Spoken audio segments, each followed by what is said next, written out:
कहते हैं ना कि पुलिस अगर ठान ले, पुलिस अगर चाह ले तो कोई भी ऐसा केस नहीं है कि वह सॉल्व नहीं कर सके। आज की जो कहानी है उसमें भी पुलिस 1, 2, 3, 4 नहीं बल्कि 3, 3.5 लाख लोगों का वोटर लिस्ट खंगालती है और फिर उस वोटर लिस्ट में से 3.5 लाख वोटर लिस्ट में से जो एक मरने वाला का पहचान बाहर निकाल दिया। नमस्कार, मैं हरेंद्र और आज आप इस क्राइम स्टोरीज में ऐसी एक कहानी सुन रहे हैं। दरअसल आज की कहानी जो है वह मुंबई से है। मुंबई में घाटकोपर इलाका है, घाटकोपर थाना है। यह कहानी आज की उसी थाना क्षेत्र में आने वाले एक क्षेत्र है, वहाँ की ही यह कहानी है। दरअसल यह कहानी 3 मई 2019 की है और 3 मई 2019 को उस पुलिस स्टेशन में सुबह लगभग 6:30 बजे एक शख्स फ़ोन करता है और फ़ोन करने के बाद यह बताता है कि जो घाटकोपर का जो लिंक रोड है, मानखुद लिंक रोड स्थित एक शौचालय के पास एक शख्स का डेड बॉडी पड़ा हुआ है। पुलिस को जब यह इंफॉर्मेशन मिलती है तो आनन फानन में तुरंत उस लिंक रोड के पास शौचालय जो रहता है वहाँ पहुँचती है और वहाँ पर एक शख्स का जो है शव पड़ा हुआ था। पुलिस देखती है, उसके नब्स को टटोलती है तो पता चलता है कि उसकी मृत्यु हो गई है। आनन फानन में तुरंत पुलिस उस शव को कस्टडी में लेकर के जो नज़दीकी सरकारी हॉस्पिटल रहता है वहाँ पर भेज देती है। पुलिस जब हॉस्पिटल पहुँचती है और जो प्राइमरी पोस्टमार्टम रिपोर्ट आता है तो पता चलता है कि इसके सर पर जो है किसी भारी चीज़ से वार किया गया था और उसी भारी चीज़ से वार करने के कारण इस शख्स का जो है मृत्यु हो गया। पुलिस वापस उस मौका वारदात पर पहुंचती है और फिर वहां पर जो लोग रहते हैं उन सारे लोगों से पूछताछ करती है। आस पास के जो दुकान या फिर जो राहगीर रहते हैं, जो फ्लैट के सिक्योरिटी गार्ड रहते हैं, उन लोगों से पूछताछ करती है क्योंकि जो लास्ट डेड बॉडी मिला था पुलिस को, उस डेड बॉडी से कोई भी ऐसा आधार कार्ड या फिर कोई भी ऐसा पहचान का चीज़ नहीं मिला था जिससे यह पुलिस को पता लगा सके कि जो मरने वाला शख्स है, जिस शख्स का कत्ल हुआ है, उसकी पहचान हो सके। तो पुलिस अभी उस मौका वारदात पर जाने के बाद सारा जो मुआयना कर रही थी और वहाँ आस पड़ोस के जो लोग थे, जो फ्लैट के सिक्योरिटी वाले थे, उन लोगों से बात कर रही थी। तभी एक पास का जो शौचालय से कुछ दूरी पर एक फ्लैट था और फ्लैट के नीचे में एक गार्ड था। पुलिस वहां पहुंचती है और उस गार्ड से जो उस कत्ल के बारे में जानकारी प्राप्त करती है तो वह जो गार्ड रहता है वह पुलिस को ही बताता है कि सर, यह जो है शख्स का मौत जो है मेरे सामने ही हुआ। दरअसल सुबह 5, 5:30 बजे की बात है। 2 शख्स आए थे और उन 2 शख्स के साथ इस मरने वाला जिस व्यक्ति का शव था उन लोगों के बीच हाथापाई हुआ और वे लोग 2 थे और इसको बुरी तरह से मार रहे थे और मैं अकेला दूर से देख रहा था क्योंकि मैं अगर वहाँ जाता तो वे लोग दो व्यक्ति थे और सुबह में कोई यहाँ पर था भी नहीं तो मैं डर से गया नहीं, लेकिन ये सारा वाकया मैं दूर से ही देखता रहा। और जब वे लोग उस शख्स को मारने के बाद वहाँ से निकल गए तब मैं फिर उस डेड बॉडी के पास, उस व्यक्ति के पास गया और फिर मैंने आपको इन्फॉर्म किया। तो यहाँ पर पुलिस को तुरंत कत्ल के सेम डे ही पुलिस को यह पता चल जाता है कि किस तरह से मौका वारदात को जो है वो अंजाम दिया गया है। अब पुलिस जो है जैसे ही पता चला कि 2 शख्स थे और सुबह लगभग 5, 5:30 बजे जो है उन्होंने ही इस वारदात को अंजाम दिया, पुलिस उस एरिया का, उस जहां पर यह कत्ल का वारदात का अंजाम दिया गया था, उस एरिया का सारा सीसीटीवी फुटेज खंगालती है और भी उन दोनों शख्स का मिलता जुलता हुलिया, जैसा कि उस फ्लैट के गार्ड ने पुलिस को बताया था, उससे मिलता जुलता सारा जानकारी प्राप्त करती है। तभी पुलिस को जो उन दोनों शख्स के बारे में पता चलता है। दरअसल वह जहाँ पर वह डेड बॉडी मिला था वहाँ पर बहुत सारे ऐसे नशा करने वाले लोग जो है घूमते रहते हैं और वहीं पर जो 2 शख्स थे, एक सफ़ीउल्लाह और एक मियाज अहमद नाम का, पुलिस को उन 2 शख्स का यह नाम पहचान में आता है और फिर पुलिस उन लोगों को जो है गिरफ्तार करती है। जब सफ़ीउल्लाह और मियाज अहमद को पुलिस ने इस शख्स के कत्ल के जुर्म में गिरफ्तार करती है तो फिर पुलिस उनसे पूछताछ करती है। वो शुरुआती पूछ में ही वे लोग सारा जुर्म कबूल कर लेते हैं। वो यही बताते हैं कि हम लोग डेली ही इस तरह का छोटा मोटा चोरी का घटना को अंजाम देते थे और नशे के आदी हैं। तो उस दिन हम लोग नशा किए हुए थे और सामने से वह शख्स गुजर रहा था तो हम लोग उसका जो है पर्स वगैरह चोरी करने का और जो उस घड़ी पहना हुआ था वो चोरी करने का उसके लिए उसके हम लोग झपटे, लेकिन उस शख्स ने चोरी करने और हम लोगों को पर्स देने से इनकार कर दिया। हम लोगों के साथ उसका हाथापाई हो गया और इसी में हम लोग नशे की हालात में थे और वहाँ पर पत्थर उठा करके उसके सर पर वार कर दिया, जिसके बाद वो वहीं पर बेहोश होकर गिर गया। तो ये सारा चीज़ जो है वह पुलिस के सामने दोनों सफ़ीउल्लाह और मियाज़ अहमद कबूल कर लेते हैं। तो अब साधारण केस था लगभग। जिसने कत्ल किया वह खुद सारा जुर्म बयान कर रहा है कि किस तरह से उसने और क्यों और इस तरह का घटना को अंजाम दिया। तो साफ तौर पे यह लूटपाट का केस था। लूटपाट में जो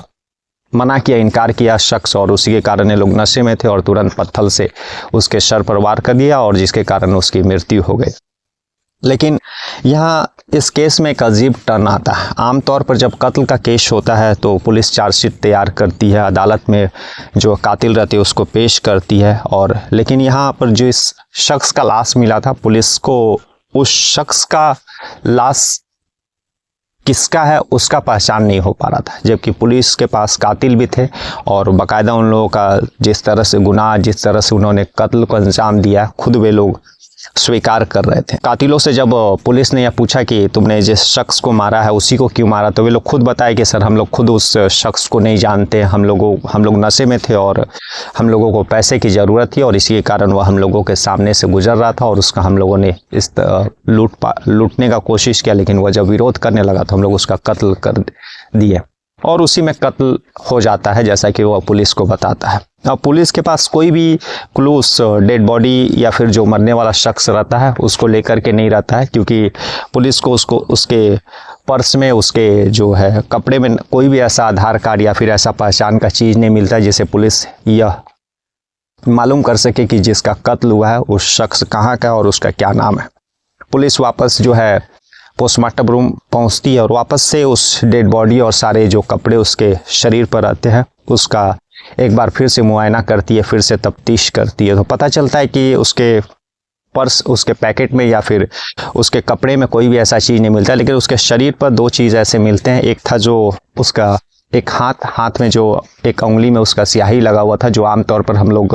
वोट देते हैं कहीं पर भी जब इलेक्शन होता है तो वही स्याही उसके हाथ के एक उंगली में लगा हुआ था। और दूसरा एक चीज़ था कि उसके हाथ के उसके पंजे के ऊपर एक टैटू बना हुआ था जिसमें के और बी लिखा हुआ था। तो पुलिस के पास यही दो चीज़ था और पुलिस को यह कंफर्म हो गया था कि जो मरने वाला शख्स है वह आस पड़ोस एरिया का ही शख्स है, इसलिए पुलिस घाटकोपर और फिर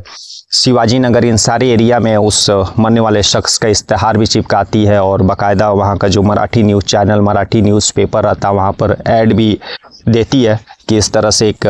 व्यक्ति का शव मिला है। लेकिन कोई भी पुलिस के सामने इस तरह का कोई शख्स आगे नहीं आता है और ना ही मरने वाला को पहचान करता है। अब लेकिन पुलिस यह 2019 का यह केस था और उस समय मैंने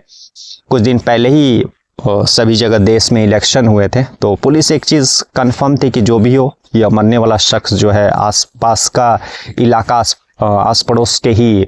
जो है एरिया का है। तो पुलिस अपनी तफ्तीश बढ़ाती है और फिर जो है जितने भी आसपास जो घाटकोपर और शिवाजी नगर इन सब का जो है वोटर लिस्ट निकालती है। तो लगभग 3.5 लाख वोटर लिस्ट में नाम रहता है। अब उन 3.5 लाख लोगों में से मरने वाला का जो है शिनाख्त करना था, मरने वाला का पता करना था, क्योंकि वही एक पुलिस के पास सबूत था जिससे वह जो शख्स का जो मृत्यु हुआ था उसका पहचान कर सकती थी। अब पुलिस जो है उन 3.5 लाख जो वोटर लिस्ट में नाम मिलता है उन 3.5 लाख में से जो महिलाएं रहती है और जो 40 साल से ज़्यादा उम्र के जो शख्स रहते हैं उन लोगों को छांट देती है। और पुलिस एक चीज़ और भी कंफर्म बॉडी से कर लेती है कि वह जिस व्यक्ति का कत्ल हुआ था, जो मरने वाला रहता है, वह मुस्लिम नहीं था बल्कि वह हिंदू था। तो अब वोटर लिस्ट में उस 3.5 लाख में से जो छोटी बच्चियों का और महिलाओं का और मुस्लिम जितने भी वोटर थे उन सभी लोगों का पुलिस जो है छांट देती है। और छांटते छांटते पुलिस के पास लगभग 150-200 ऐसे नाम आते हैं जो उस जिस व्यक्ति का शव मिला था उससे मैच कर रहे थे। अब पुलिस जो उसके हाथ में जो टैटू के और बी मिला था उससे भी किरण या फिर वानखेड़े इस तरह का नाम से पुलिस मैच करने का कोशिश कर रही थी, लेकिन कोई कामयाबी नहीं मिल रही थी। वह 100 लिस्ट 150 लिस्ट जो पुलिस को अंतिम में छांटने के बाद मिला था, उस लिस्ट के हर एक घर पुलिस जाती है बाकायदा। इसके लिए 3 लोगों का एक टीम भी बनाया गया था ताकि उस डेड बॉडी का शिनाख्त हो सके, उस मरने वाले का, उस जिसका कत्ल हुआ उसका जानकारी मिल सके। वह कत्ल आखिर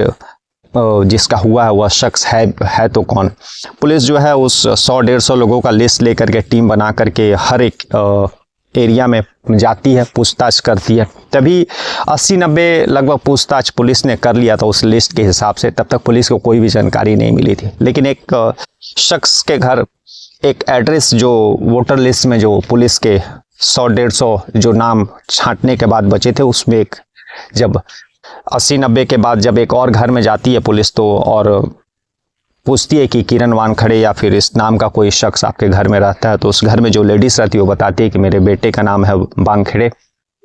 तो पुलिस उसके बाद फ़ोटो दिखाती है। जैसे ही फ़ोटो दिखाती है और वह 100 का फ़ोटो था, जाहिर सी बात है कोई भी शख्स देखेगा तो उसको पहचानने में देरी नहीं होगा कि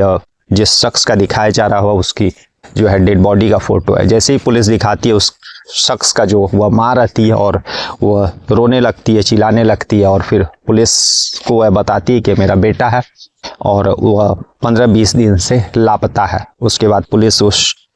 सारा जानकारी उस माँ को देती है कि उसका जो है कत्ल हो गया था और जो है उसका शव जो है पोस्टमार्टम रूम में, मॉर्चरी रूम में रखा हुआ है। और इसके इस तरह से पुलिस को उस मरने वाला का एड्रेस, उसका नाम मिल पाता है। लेकिन जब पुलिस ने लास्ट में यह पूछा कि उसके हाथ पर एक टैटू था, उसमें के और बी लिखा हुआ था, तो उस के और बी का क्या चक्कर है, तब उसकी माँ ने बताई कि जो बी था वह वानखेड़े उसके बेटे का नाम था और के जो था वह उसकी गर्लफ्रेंड का नाम था, जो कि उसकी गर्लफ्रेंड ने गुदवाया था, और बी से जो है वानखेड़े। तो पुलिस नाम से भी लेकर के सारा बहुत कन्फ्यूजन में थी, क्योंकि इसके कारण इस केस में उस शख्स का, मरने वाले का एड्रेस पता करने में, शिनाख्त करने में जो है काफ़ी लेट हुआ। लेकिन अंत में पुलिस ने 3.5 लाख वोटर लिस्ट से छांटते छांटते जो है वह 100-150 नामों का करीब पहुंची और उन 100-150 नामों को लेकर के हर एक एड्रेस, हर एक शख्स के घर गई और फिर जाकर के उस मरने वाले का शिनाख्त हुआ, उसका नाम पता चला, उसका एड्रेस पता चला। लगभग इसमें 100 पुलिस वालों को 3.5 लाख में जो सारा नाम कटिंग छांटने का रहता है उसमें पुलिस की टीम लगी हुई थी। और उसके बाद जो है उस 100-150 जो लास्ट में छांटने के बाद पुलिस को मिलता तो उस घर पर भी जाने के लिए 3 लोगों का टीम लगा था। तो यह केस जो है क्लियर था, क्योंकि सबसे बड़ा इस केस में चैलेंज जो है पुलिस के लिए ही था कि जो मरने वाला शख्स है उसका ही एड्रेस, उसका ही शिनाख्त जो है शुरू से नहीं हो पा रहा था। लेकिन पुलिस ने चाह लिया था कि नहीं, उसको हम लोगों को सॉल्व करना, पता करना है। तो अंत में 3.5 लाख यानी भूसे के ढेर में सुई खोजने के बराबर था और पुलिस यह करके दिखाती है। और अंत में पहले से ही जो दोनों कातिल रहते हैं उन लोगों ने अपना जुर्म कबूल कर लिया रहता। पुलिस उन लोगों को गिरफ्तार करके अदालत में पेश करके पहले ही जेल भेज दी रहती है। तो अभी तक जो इन्फॉर्मेशन है केस में, उस दोनों जो गुनहगार सफ़ी उल्लाह और मियाज अहमद रहते हैं वह जो है महाराष्ट्र के घाटकोपर के जो है निचली अदालत ने उन लोगों को सज़ा दिया था और अभी तक उन लोगों को बेल नहीं मिला और वे लोग जेल में ही हैं और अभी फाइनल फैसला जो नहीं हुआ। लेकिन इस केस में पुलिस ने जो है ठोस एविडेंस और गवाह भी, जो सिक्योरिटी गार्ड जिसने खुद यह सारा वाकया होते देखा था, लेकिन उस समय वह अकेले था इसलिए वहाँ गया नहीं तो शायद उसका भी कत्ल वे दोनों मिल करके कर दिए रहते और बाद में उसी ने पुलिस को इन्फॉर्म किया था। तो पुलिस के पास एविडेंस भी, वह पत्थर भी जिससे उसके सर पर वार किया गया था और चश्मदीद भी वह गार्ड जिसने उन दोनों को, सफ़ीउल्लाह और मियाज अहमद को कत्ल करते देखा था। तो पुलिस के पास सारा ठोस एविडेंस था। बहुत अच्छा चार्जशीट बना करके पुलिस ने कोर्ट में दाखिल किया, इसलिए उन दोनों सफ़ीउल्लाह और मियाज अहमद को आज तक जो है बेल नहीं मिला और वे लोग सलाखों के पीछे हैं। तो आज की कहानी एक ही थी कि जिसमें पुलिस के पास जो है कातिल भी था, सबूत भी था, चश्मदीद भी था, लेकिन जिस शख्स का कत्ल हुआ था, जो मरने वाला शख्स था, उसका कोई भी क्लू या फिर उसका कोई भी पहचान नहीं था। उसके बाद पुलिस 3.5 लाख वोटर लिस्ट में से उस एक शख्स का पता निकालती है और उसको उसका पहचान बाहर निकालती है और उसके परिजन को सौंपती है और फिर सारा जानकारी देती है। तो इसीलिए कहते हैं पुलिस अगर चाहे तो दुनिया में कोई भी ऐसा केस नहीं है कि वह हमारी पुलिस नहीं सॉल्व कर सकती है। बस अंदर से चाह और हिम्मत होना चाहिए और ईमानदारी होनी चाहिए। कल हम लोग फिर ऐसी किसी कहानी के साथ मिलेंगे, तब तक के लिए नमस्कार, जय हिंद, जय भारत।